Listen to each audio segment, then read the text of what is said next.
Hello and welcome to this episode of Global Review, where we take a review of the last week's key headlines and of course the developments that are there. We try to present to you the economic analysis, the analysis that requires vigorous academic take on some of these developments. I am Sachin Chaturvedi presenting this show. Let us see the headlines. India and France signed 14 agreements. Partnership reaches new heights. Kenyan president reaches out to opposition, now in agreement for peace. Removal of term limits in China enables Xi Jinping to remain president indefinitely. UK will sell weapons to Saudi Arabia. The quantum may be as high as of $6.3 billion. Death toll rises to 1,000 in Syria's eastern Ghouta. US blames Russia for breaching the ceasefire. CIA Director Mike Pompeo takes over in place of Tillerson when Trump has got rid of his own foreign minister. Now, let's have a look at the next section of this program, in which we bring in stories at length to you in terms of analyzing across the globe.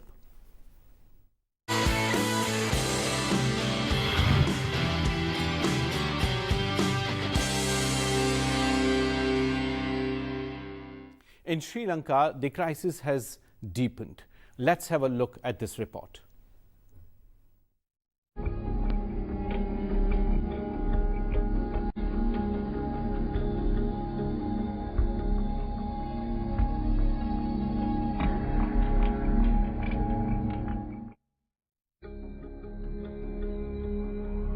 The violence in Sri Lanka was triggered by death of a Sinhalese Buddhist truck driver after being beaten by a group of Muslim men over a traffic dispute on 22nd February in Kandy city. He succumbed to his injuries on 3rd March. An emergency was declared nationwide on 6th March by Sri Lankan president. එම ප්‍රචණ්ඩකාරී ක්‍රියා සිදු කළ සිදුවීම් පිළිබඳව මා සම්පූර්ණයෙන් ඒ සිදුවීම් හෙලා දකිනවා. ඒ හෙලා දකිනවා වගේම මෙවැනි සිදුවීම් වලට මුල් වූ කුමන හෝ පාර්ශවයක පුජ්‍යලයින් සංවිධාන කණ්ඩායම් ඒ සියල්ලටම විරුද්ධව දැඩි ලෙස නීතිමය වශයෙන් ක්‍රියා කළ යුතු බව මා පොලිසියට උපදෙස් දී තිබෙනවා. මේක දේශපාලන වශයෙන් යම් අයට ඕනකම තිබුණත් එක එක චෝදනා ඉදිරිපත් කරලා අඟ බේර ගන්න අපිට බොහොම පැහැදිලිව කියන්න ඕන. අපි බොහොම පැහැදිලිව මේ අවස්ථාවේදී දේශපාලන ભેදයෙන් තොරව අපේ වගකීමක් තියෙනවා. මෙවැනි අවස්ථාවකදී මෙවැනි තත්ත්වයන් වළක්වාලීම සඳහා කටයුතු කරන්න. Kandy is a prime destination for foreign traveller, famous for his tooth temple in honor of Buddha, tea gardens and natural beauty. In an earlier incident in 2014, 3 individuals from the Muslim community had died, and since then tensions have risen between the communities. Previously, the heterogeneous island population faced a 26-year-long civil war which ended in 2009. Apart from declaring curfew, the state even blocked social media websites. 81 people, including the main suspect, Veera Singhe, have been arrested by the Terrorism Investigation Division. Sri Lankan Prime Minister said that 465 places of worship, houses, vehicles, business facilities and other institutions were damaged during the incidents. As life in Kandy is moving towards normalcy, the tension seems to have eased and the schools have also been reopened in Kandy city. So this crisis right in our neighborhood has deepened. Today, to discuss this and the other stories with us, we have Dr. Mohan Kumar, who is an eminent commentator on international affairs. He was our ambassador in Paris. Welcome, sir, to this show. We also have Professor Sriram Cholia, who is an eminent international commentator. His writings are all across. We are very privileged to have you here today with us. Dr. Mohan Kumar, I would like to have your comment first on how you look at these developments in Sri Lanka. You have served in Sri Lanka. What memories are coming back to us and to your mind? What do you think is the key behind this? So thank you very much for having me on the program. My first reaction is that of all countries in the neighborhood, this is one country that has paid a huge price for ethnic conflict. I remember that Sri Lanka, when it achieved its independence and soon thereafter, it bid fair to be as good, if not better, than Singapore. It had a lot of potential. So I think every Sri Lankan deep inside knows that they have paid a high price in terms of development at the cost of ethnic conflict. So I'm reasonably sure that saner voices will prevail. And indeed, there is evidence. One of the things that we are hearing is that the emergency will not be extended indefinitely. So I think they will sort it out. I think what needs to be borne in mind, though, is that to begin with, every Muslim was actually a Tamil. Every Muslim speaks Tamil in Sri Lanka. Yeah. So the Muslim identity came a little later. And that happened for a variety of reasons in the world and in Sri Lanka. So I conclude my remarks by expressing the hope and the conviction that I think they will tide it over. They would come out of They this. will tide it over. Definitely. That's my sense. Sriram, what is your take? How you look at this conflict, which is now pervading across different regions? It's not confined to Kandy alone. How you look at these developments? That's right, Sachin. In fact, some small scraps have also happened in Ampare, which is in the east of the country, where there is a significant Muslim community. I think if we trace it back structurally, some scholars have called Sri Lanka one of the cases of an ethnocracy, as in a democracy, but where the majoritarian politics has overshadowed minority rights to the point where there's a sharp segregation and very less intermixing between the communities. If you see the population composition, around 70% are Sinhalese, and then you have around 12 to 13% Tamils, and almost 9 to 10% Muslims. And as so Mohan that's the broad. And as Mohan is saying, at one point they were all Tamil-speaking minorities. That's but right. now the Muslims have formed their own identity, because during the civil war, the LTT, the Liberation Tigers, they had attacked and evicted Muslims from a number of northern and eastern provinces. So now we have a situation where the war with the Tamil Tigers is over, but still the mobilization on the basis of ethnicity for political gain as well as for social polarization has increased so much that some scholars argue that now we have the Buddhist fundamentalism, that's a unique phenomenon here and in Myanmar, unfortunately, is looking for a new other to assert itself. And now that the Tamils militancy has been vanquished, they have fallen on the Muslims, it seems. That is one of the views. Of course, the Sri Lankan government does have a point that there may be some elements among the Muslim community that are also radicalized with foreign funding and so on. But overall, if you look at it, my main concern is that they have not been able to stitch together a kind of a pluralistic identity, and that is the main deficiency in the nation building. But Sriram, what is bothering me is this new trend we are seeing across Buddhist communities, be that in Myanmar or you see it now in Sri Lanka. It may be reaction to radicalization in other camps, but this radicalization of Buddhism and is surprising and in fact shocking. they are linked. You see, exactly. It's been proven that these Bodhu Balasena and some of these very, very extreme right-wing groups in Sri Lanka, who are said to be the real forces behind these mass attacks on Muslims, are connected to the 969 movement in Myanmar, where they have been attacking Rohingya and so on. So, and if you go further, you find a similar trend that during Thaksin Shinawatра's regime we saw Thailand in also, southern exactly. Thailand. So you find a greater trend. It may be in response to radicalization in the Muslim community, but I think somewhere Asia would have to see how we prevent this the key disease is the electoral in politics. terms of Mohan, spreading. you will remember even the problem that started in the 1980s, a lot of it is linked to mobilization of voters, because the Sinhalese mainstream parties rely, like Mahinda Rajapaksa, the current opposition leader who is likely to make a comeback, is said to be somehow supporting the ideology behind, if not directly the attackers, the mobs that have, is supposed to be somehow tacitly endorsing these Buddhist right-wing groups. And he needs that because to overthrow the UNP, which is the main opposition, which is currently in power. And what is interesting is the coalition dynamics that's happening in Sri Lanka right now. It's not stable. The UNP is allied with the Sri Lanka Freedom Party, which were historically opponents, and Mahinda Rajapaksa has created his own party, and he's making very fast inroads. The most recent municipal elections show that it's likely that he may come back. Sriram, 2 or 3 trends are absolutely clear. One, the divide, as Ambassador Mohan Kumar pointed out, between the two communities is absolutely there. His hope that peace would come back would depend on 3 factors. Number one, how Rajpaksha's politics of consolidation among Sinhalese and they as a dominant community there emerges. Number one. Number two, the wider unrest among Buddhist communities, be that Thailand or Myanmar or now in Sri Lanka, how that is responding. And third, I think, is the Muslim identity, which is also getting radicalized, be that in Maldives or in Sri Lanka. Further you go up, Myanmar, and then in Thailand. And Sachin, it has reverberations for the Tamils too.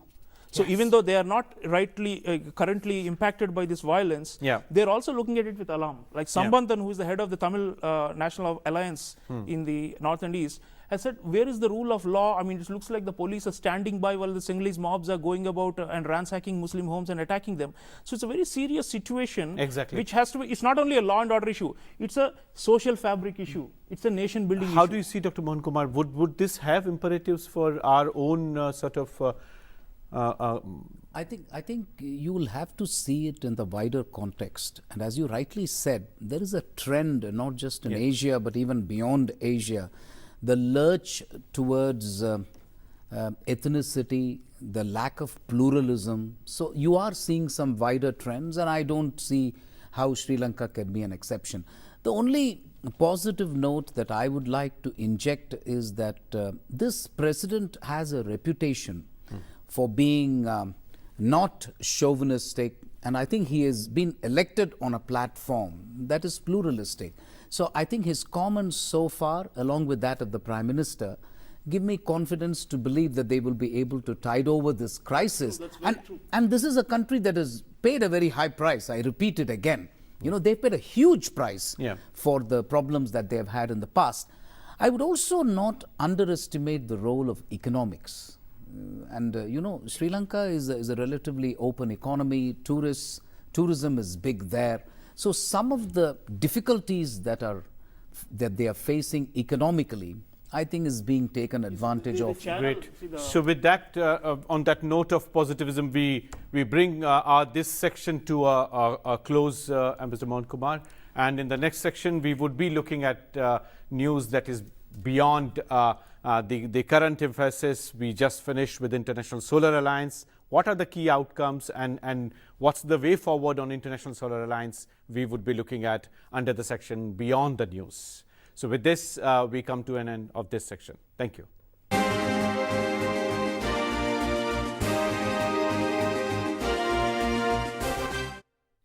Welcome back. In this section, we would look at the news that made headlines, and we would try to see in-depth analysis under the section Beyond the News. We look at Solar Alliance.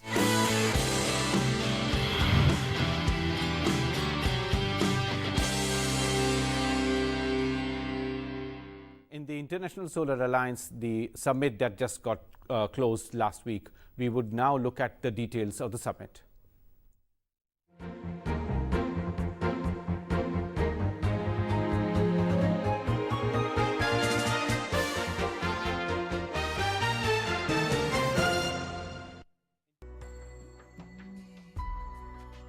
The International Solar Alliance is an alliance of more than 121 countries, most of which lie in the torrid zone, the area between the tropics of Cancer and Capricorn.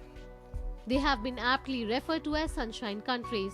International Solar Alliance represents 3/4 of the world population, of which 20 to 50% of the population do not have access to power. The primary objective of the alliance is to work for efficient exploitation of solar energy to reduce dependence on fossil fuels. The International Solar Alliance is conceived as a coalition of solar resource-rich countries to address their special energy needs and will provide a platform to collaborate on addressing the identified gaps through a common agreed approach. International Solar Alliance was unveiled by Prime Minister Narendra Modi and the then French President François Hollande at the UN Climate Change Conference in Paris on November 30, 2015. The inaugural International Solar Alliance Summit took place in New Delhi on March 11, 2018. It was attended by French President Emmanuel Macron and leaders from 30 other countries. Till now, 32 countries have signed and ratified International Solar Alliance Framework Agreement. Another 32 countries have already signed and are in the process of ratification. So this extremely important initiative by India and France has attracted global attention. As we introduced, we have Dr. Mohan Kumar to discuss with us and bring in the key points that International Solar Alliance Summit has brought on the table. How do you look at it, Dr. Mohan Kumar, the number of countries that participated, the huge quantum of lines of credit which have been sanctioned, and as Prime Minister himself called in terms of changing the energy mix across the world? So I'll take the opportunity because I was fortunate to be ambassador there when this proposal was conceived, and it was basically the Honorable Prime Minister who felt in his own inimitable way that if countries have at least 300 days of sunshine and the sun plays such an important part in our cultures, why not use the sun? He said, why are we going after other things? So that's how we started. But I think it was a lot more shrewder than that. I think he understood very quickly that the obstacles to solar energy basically were a completely fragmented market, lack of financing. So at a negotiating level, he wanted to send the signal that India will be part of the solution to climate change, not the problem. Traditionally, right, yeah. Traditionally, we have been seen as a country which was a problem in terms of burning coal, in terms of massive emissions, in terms of this huge population which is going to burn even more coal. His basic objective and motivation was, we will be part of the solution, we will take an initiative, a cutting-edge initiative on solar energy, and the basic objective really was to form a common solar market. That's right. And with that, Dr. Mohan Kumar, one of the key initiatives that we have is in terms of establishing the Secretariat right in India, which we haven't seen for ages now, that India is providing leadership with, as you rightly said, with a solution. In fact, India has extended $1.4 billion line of credit, while France has extended only $1.3 billion line of credit. How you look at this institutional initiative that is associated along with the International Solar Alliance in form of this secretariat? What would be the challenges? See, France was associated with it because France was the chairman of COP21. Plus, France has a lot of real estate in the Indian Ocean, Reunion Island. So they also have a fair degree of sunshine.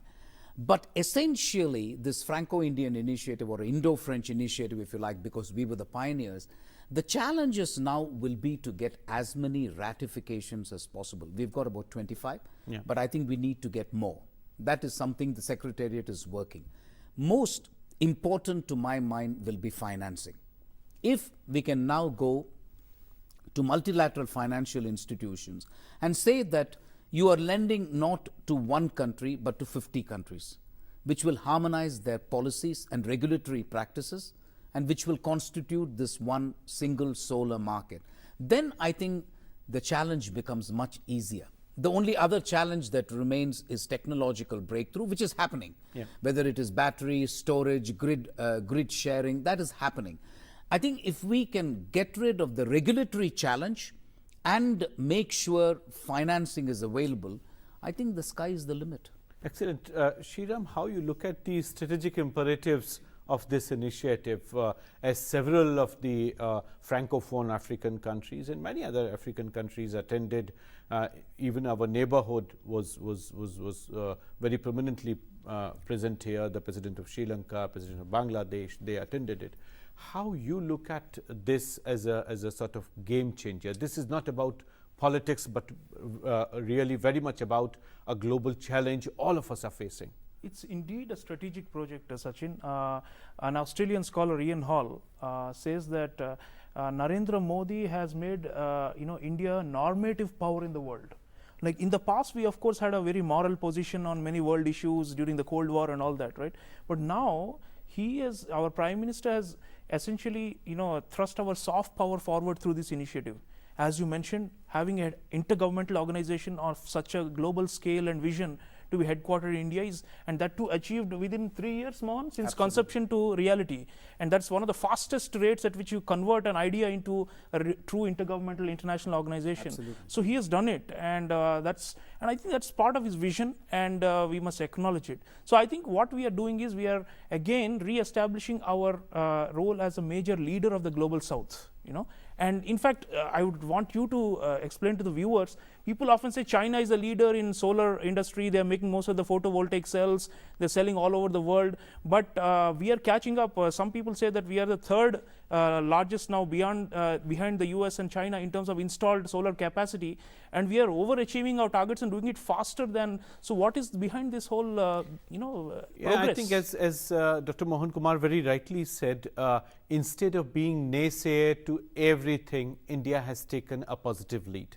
A lead in terms of solving the global challenges we are facing, both in terms of the climate change negotiations which were stuck, and also in terms of providing a solution. The fact that we have notched above France in terms of extending lines of credit, and in fact that we have been mobilizing through international market this resource. So that very much shows India's political commitment and our willingness to solve larger global challenges.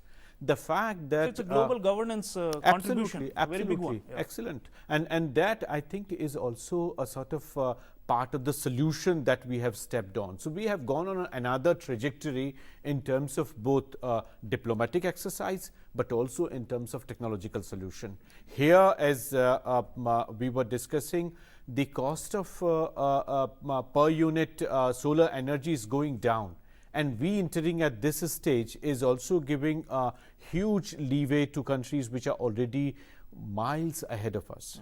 So what India is doing through launching of solar panels across Mozambique and many other African countries is in terms of bringing technology to everyone. And our approach is to also appreciate and support other developing countries that are doing well. For example, Kenya has made huge leaps, as you mentioned, in some parts of Africa in installation of solar power grids and all these things. That's right. Through regulations, through policy.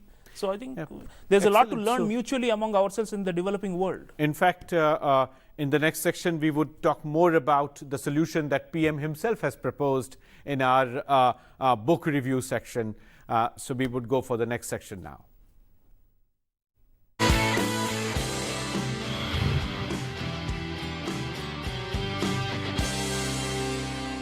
Welcome back. In this section, we bring out a key resource that we see is important for further analysis of the theme that we have picked up in Beyond the News section. And as you know, in the last section, we discussed issues that are coming out of International Solar Alliance. The book that we have picked up is about how we are coming out in terms of coping up with the climate change. My colleague here, Professor Shriram Cholia, would explain you the book. Shriram. Sachin, this book, authored by our own Prime Minister, is worth reading by every citizen on this planet. Not just we proud Indians, but everyone. Because what he has done is he has combined the moral argument, the technical aspects of going green, as well as the issue of climate justice, climate ethics. It's an amazing work because what he has talked about, there are very interesting anecdotes from his own childhood in Gujarat. And he talks about how wind and solar were so integrated into folklore, in stories that were being told, to children at home, and how he gives an amazing parable of wind and solar being considered to be rivals to each other in one of the folklore, the local myths, and how it ends up that they are actually powers that will, bring light to everyone, to the whole society. Then he invokes the ancient wisdom of India, the Suktas, the Vedas, and all those things, which are very important because, there's a philosophical basis to the Solar Alliance. And what impressed me, Shriram, was in terms of its communicative ability to young readers. And that, I think, is giving a major traction to this publication. The kind of policies that are necessary to make these things work. One of the myths he breaks in the book is it's not an expensive thing to move to a low carbon future. it's a myth, right? I mean, Yeah. he has busted the myth. And you, as an economist, you would know that, as you were saying, the technology is moving the direction. So some people are visionaries and they see it early. Yeah. And he did that when he was Chief Minister of Gujarat. And in this book, he shows how he has also transformed it to the national level, through policies. It's important, right? It's not just entrepreneurs and corporates that do it. So we need government policy to support and move these transitions forward. Yeah. So now, as we come close to our program, Dr. Mohan Kumar, my question to you is, in light of the launching of International Solar Alliance, the book that we picked up, how you see what should be the sequence of policy responses, of course, in terms of strengthening the Secretariat and also consolidating the effort which has gone in last week's summit? See, I think India is well on track to achieving its intended nationally determined contribution, the INDC, that every country has been asked to do under the climate change agreement. I think, as Professor Cholia said, we are well on our way to even exceeding those targets. So that's not an issue. I think the other expression which the Honorable Prime Minister introduced in Paris was climate justice. And that's important, Professor Chaturvedi, because I think the world has to realize that countries can only contribute so much by way of greenhouse gas emissions. It is not that countries have an unlimited claim. And we have a challenge ahead of us. So I think the battle will now be in the area of financing. The battle will be in the area of how much each country has a right to produce emissions. So I think I would introduce the concept of climate justice, really. Closing remarks, as we... Sachin, we are owed reparations by the richer countries, and we will continue to fight for that. You are experienced in this, and I'd like you to have the last word on what we can do to extract some concessions from the richer countries, because it seems like right now France is taking the lead, but the United States has stepped back and is washing its hands of all the responsibility. That is true, Shriram, and I think as we move forward, I think India would have the onus of setting up the Secretariat, which is extremely important, connecting countries and of course taking the dialogue forward. The lead that India has established with Prime Minister's own commitment and the book that we picked up today very much illustrates how even the singularity that a PM has brought to this idea of having a solar alliance together very much represents our commitment. With this, we come back to our viewers. I would request you to share your ideas and suggestions for us to incorporate in this program. We come to a close. Thank you. Thanks for watching this program.